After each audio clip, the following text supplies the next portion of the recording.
저희는 폭스뉴스의 수석 분석가 제킨 장군을 모셨습니다. 이번 주에 처음으로 브리핑을 받았는데 들으신 내용에 대한 평가가 궁금합니다. 빌 다나 이란에 대한 이번 봉쇄의 의미와 우리가 지금 갖고 있는 엄청난 영향력을 아무리 강조해도 지나치지 않습니다. 트럼프 대통령은 이란에 대한 압박을 2배로 늘렸고 이번 봉쇄로 인해 이란의 경제 전체와 나라의 미래가 말 그대로 우리의 손에 달려 있습니다. 이 봉쇄가 계속된다면 우리는 그들의 경제적 생존 가능성을 완전히 파괴할 수 있습니다. 그리고 이번 주 초와 지난 주말에 우리가 봤던 협상과 지금 우리가 있는 상황은 매우 다릅니다. 저는 언젠가 이란이 결국 양보해서 우리가 원하는 대부분은 내줄 것이라고 기대합니다. 그리고 우리는 모든 것을 얻어야 합니다. 확실히 농축 우라늄을 제거했습니다. 어떠한 형태의 농축도 없습니다. 그들은 나머지 핵 프로그램을 모두 해체합니다. 유예 기간도 없습니다. 이것이 완전히 폐기된다 하더라도 유예 기간이 있을 수 있습니다. 그들이 언제 핵무기를 가질 수 있는지에 대한 얘기입니다. 지금 핵보유국이 되길 원하지 않는데 왜 다음 대통령 임기엔 그것을 원하고 허락하겠습니까? 말이 안 됩니다. 그리고 분명히 탄도미사일 제한, 대리 세력에 대한 지원 금지 등 목록은 계속됩니다. 이것도 그 목록에 추가되어야 합니다. 그들은 자신들이 얼마나 불리한지 이해하고 있습니다. 우리는 그들의 자산 최소 270억 달러를 풀지 않았습니다. 실제로는 더 많을 수 있습니다. 오바마는 2015년 핵 합의 때 그렇게 했었습니다. 거의 1000억 달러입니다. 왜 안 됩니까? 우리는 그들에게 출구를 주자는 것 아닙니까? 이건 체면 문제가 아닙니다. 우리가 요구하지 않는 유일한 것은 항복문서에 서명하라는 것입니다. 그게 우리의 협상력입니다. 그건 우리가 가지고 있는 겁니다. 그리고 제재 완화를 고려한다 해도 그들이 오랜 시간에 걸쳐 행동이 근본적으로 변했다는 것을 우리에게 증명하기 전까지는 그런 생각조차 하지 않습니다. 그게 정말 핵심입니다. 왜냐하면 우리는 그들에게 이 점을 분명히 요구해야 하기 때문입니다. 그들이 말하는 것과 서명하고 싶어하는 것은 한 가지이고 실제로 하는 일은 완전히 다릅니다. 왜냐하면 그들은 거짓말하고 속이기 때문입니다. 도널드 트럼프 대통령은 이 모든 것을 이해하고 있습니다. 그는 자신이 가진 이점을 알고 있습니다. 지금 이 순간에도 별도의 협상이 진행되고 있습니다. 그리고 아마도 더 공식적인 협상들이 곧 있을 것입니다. 우리에겐 큰 이점이 있고 저는 완전히 다른 결과를 보게 될 거라고 생각합니다. 그리고 우리는 전투작전을 재개하겠다는 위협도 있습니다. 저는 미루지 않아야 한다고 생각합니다. 그들은 처음부터 이걸 원했습니다. 왜냐하면 휴전은 그들이 지도부를 재건하고 다시 잘 소통하며 재정비를 시도할 수 있게 해주기 때문입니다. 군인들이 더 효과적으로 행동하고 지금까지 해온 것보다 더 잘 자신을 보호할 수 있도록 지원하는 것입니다. 우리가 원하는 모든 것을 포함한 합의를 빠르게 강요하자는 뜻입니다. 알겠습니다. 그건 정말 많은 내용이군요. 제가 추가하고 싶은 것은 장군님, 현재 일정상 휴전이 화요일에 만료된다는 점입니다. 그렇게 예정되어 있습니다. 방송 직전 조 부티노 대령에게 자세한 내용을 들었습니다. 그가 말한 내용이 공개됐는지 확실치 않고 공개됐다면 저희가 못 봤을 수 있습니다. 그는 협상이 항상 어렵고 최소 몇 주 더 걸릴 거라며 장군님도 동의하시는지 모르겠습니다. 그는 이렇게 말했습니다. 현재 아야톨라가 숨어 지내며 쪽지를 받고 있다고 했습니다. 장군님께서 대화하신 분들을 통해 이것이 오늘날 이란 지도부의 현실인지 확인해 주실 수 있습니까? 사실 이란 지도부가 분열되어 있다고 말하는 것은 분명히 완곡한 표현입니다. 그리고 우리가 파키스탄에서 상대했던 협상팀은 분명히 테헤란의 지도부와 끊임없이 연락을 주고받고 있었습니다. 그리고 저는 우리가 실제로 누가 관련되어 있는지 아니면 더 정확히 말하면 누가 진짜로 지휘하고 있는지에 대해 잘 파악하고 있다고 생각하지 않습니다. 저는 누가 관련되어 있는지 안다고 생각합니다. 협상팀 외에도 테헤란에는 2~3명이 더 있습니다. 그러니까 하지만 현재 진행 중인 별도의 채널들이 있고 저는 우리 고위 관계자들, 아마 대통령 본인까지도 여기에 관여하고 있다고 생각합니다. 무대 뒤에서 많은 일이 벌어지고 있습니다. 그래야 하니까요. 공개적으로 알려져서는 안 됩니다. 지금 우리가 가진 이 우위를 바탕으로 진지한 협상이 이루어질 것이라고 생각합니다. 이란인들은 대통령이 그들에게 맞서 배팅을 2배로 늘리고 소중한 것을 모두 빼앗으리라 예상하지 못했습니다. 결정입니다. 그들의 모든 주요 수입원이 이제 미국의 통제하에 있다는 얘기죠. 이게 무슨 의미인지 생각해 보세요. 여기서의 이점은 상당합니다. 저는 이 이점을 활용할 수 있도록 가능한 한 빨리 이 문제가 해결되길 바랍니다. 즉, 예비 합의로 말이죠. 지금 압박은 그들에게 가해지고 있고 우리는 이 압박을 최대한 오래 유지해야 합니다. 협상은 복잡합니다. 항상 그렇죠. 하지만 이번에는 우리가 그들에게 엄청난 이점을 가지고 있습니다. 편하게 느끼시나요? 글쎄요, 이게 어디서 나온 얘기인지도 잘 모르겠지만 미국인들이 그들에게 20년 동안 우라늄을 농축하지 말라고 제안했다는 보도가 있었습니다. 그 숫자가 당신이 괜찮게 느끼는 숫자인가요? 왜 우리가 모라토리엄을 원하겠습니까? 우리는 오바마 정부 때 15년간 모라토리엄을 했었습니다. 2030년이면 그들은 제한 없이 핵무기를 가질 수 있습니다. 당시엔 말도 안 됐죠. 그게 지금은 무슨 의미가 있겠습니까? 아니면 그렇습니까? 물론입니다. 다음 대통령, 부시 대통령이 그런 문제를 다뤄야 했겠죠?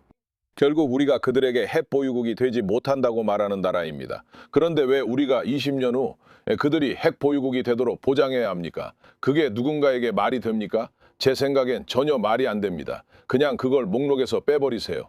저는 대통령이 결국 그걸 목록에서 지웠다고 믿습니다. 맞아요. 저도 그걸 알아내려 했어요. 좋아요. 솔직히 말하면 우리는 곤경에 처했고 연료 위기에서 벗어나려면 한 가지에만 의존하게 됐습니다. 우리는 미국이 유조선이 오르무즈 해협을 통과하도록 해주는데 의존하고 있습니다. 이란은 미사일, 드론, 그리고 기뢰로 한 달 넘게 그 해협을 사실상 봉쇄했죠. 이를 위해 미국은 두 가지 방법이 있고 지금 두 가지 모두를 긴급하게 시도하고 있습니다. 첫 번째는 이란이 다시 유조선 통과를 허용하도록 평화협정을 맺는 것입니다. 지금은 그렇지 않습니다. 현재 이란이 하는 일은 무엇이며 그들이 통과 시 수백만 달러를 요구하는 것이 그들을 신나게 합니까? 이란 강경파들은 이 상황을 유지하자고 합니다. 미 해군을 위한 다른 방법이 있나요? 어떻게든 그 해협을 이란의 공격으로부터 안전하게 만들어서 유조선들이 통과할 수 있게 하자는 건가요? 여기 미국이 이 두 가지에 대해 하고 있는 일이 있습니다. 지난주 월요일부터 미 해군이 페르시아만을 봉쇄해서 이란이 경제 위기 속에서 절실히 필요로 하는 석유 수출을 막고 있습니다. 제이나바와 엠베이유까지도 중국 유조선을 후퇴시켰습니다. 봉쇄를 피하십시오. 선박은 가로막혀 납포될 것입니다. 불복종 시 무력 사용됩니다. 이것은 이란 경제에 엄청난 압박을 가합니다. 하지만 정권이 그 붕괴를 신경 쓰는지는 두고 봐야 합니다. 이미 그들이 선호하는 것을 증명했으니까요. 권력을 지키려 국민을 죽이기로 했습니다. 인플레이션이 100을 넘어도 신경 쓰는 걸까요? 한편 미국은 해협을 개방하고 선박을 호위할 준비를 하고 있나요? 위험하지만 효과적인 것은 무엇인가요? 저는 제킨 장군, 전 육군 부참모총장이자 전쟁연구소 소장과 이야기를 나눴습니다. 제킨 장군은 미국의 전쟁 계획에 대해 자문을 받은 경험이 있다는 이점이 있습니다.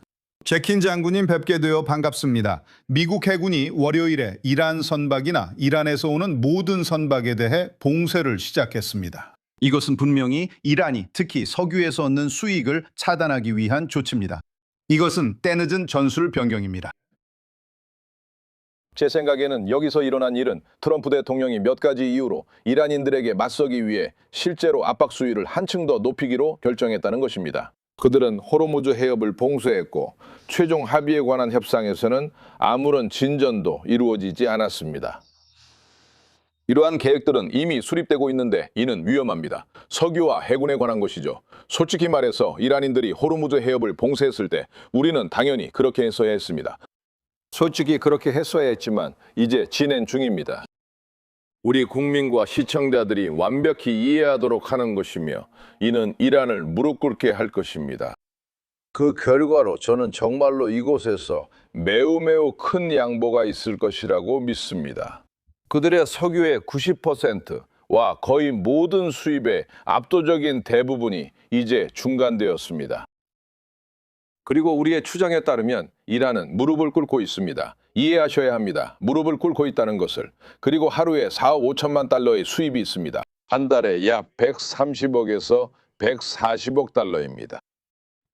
몇 주가 지나고 나서도 석유가 계속 흐르지 않는다면 그러니까 그들의 유전에서 석유 유전에서 유통센터로 석유가 나오지 않는다면 그들은 2주 안에 유전을 폐쇄해야 합니다.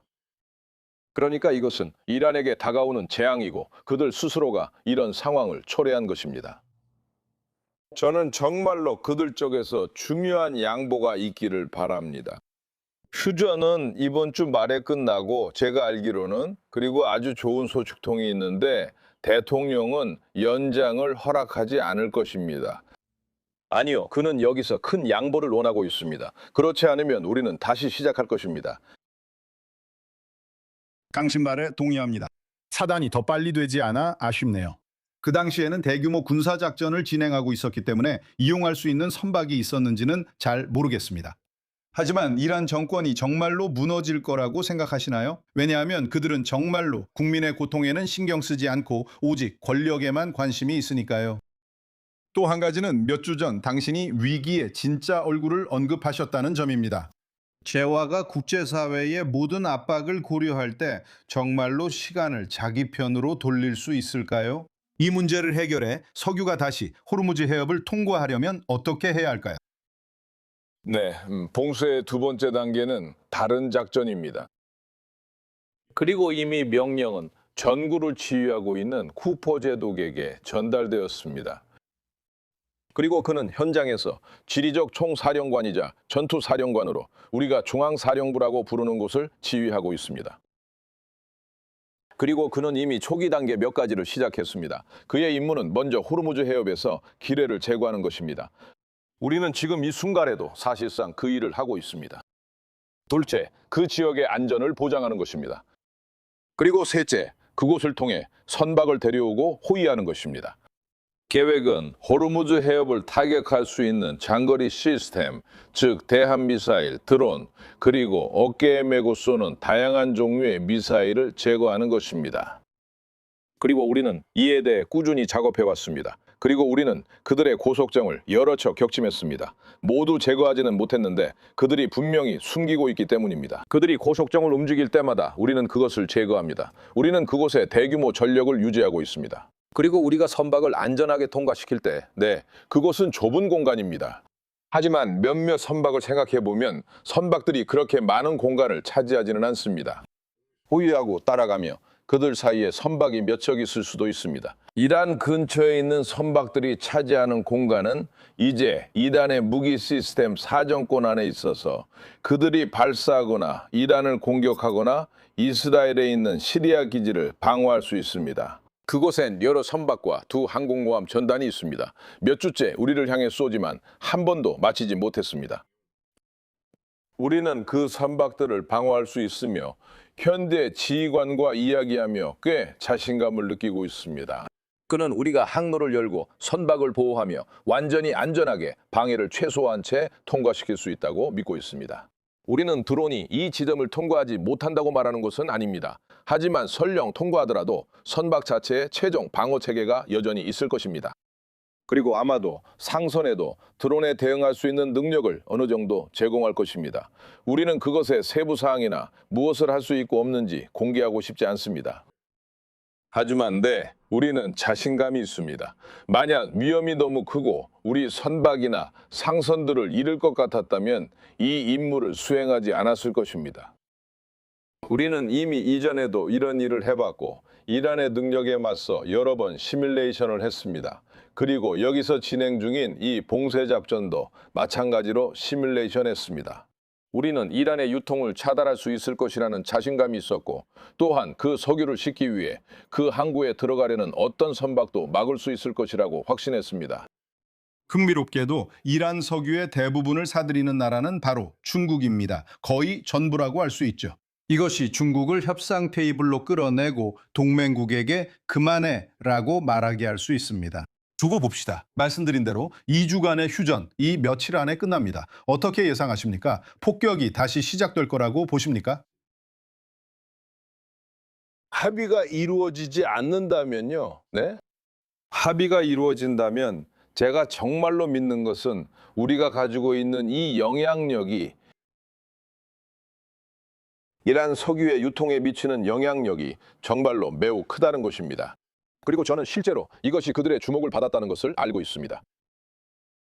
저는 그들이 합의할 것 같지 않지만 남은 것은 다음과 같습니다. 적도 항상 선택권이 있고 우리는 항상 그것을 기억해야 합니다. 그리고 여기서 우리가 해야 할 일은 적응력 있고 유연해지는 것입니다. 그리고 브로킹은 이러한 적응력과 유연성의 예입니다. 그들은 해협을 봉쇄했고 자신들만 빼고 모두에게 석유 공급을 중단했습니다. 그래서 우리는 말했습니다. 이제 그만. 며칠 전에 우리는 파키스탄에서 협상의 기회를 줬습니다. 하지만 아무 소용이 없었습니다. 이제 우리는 그들의 석유를 끊었습니다. 다음은 이란 씨의 선택입니다. 어떻게 하시겠어요? 제 생각에는 그들이 다음에 취할 조치는 아마도 큰 양보일 것 같습니다.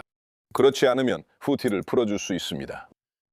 만약 그들이 후티를 풀어서 또 다른 해협을 봉쇄하게 한다면 그것은 휴전 위반입니다. 그러면 우리는 다시 전쟁 상태가 될 것입니다. 제킨 장군님 분석해 주셔서 진심으로 감사드립니다. 이야기 나눠서 좋았습니다. 감사합니다.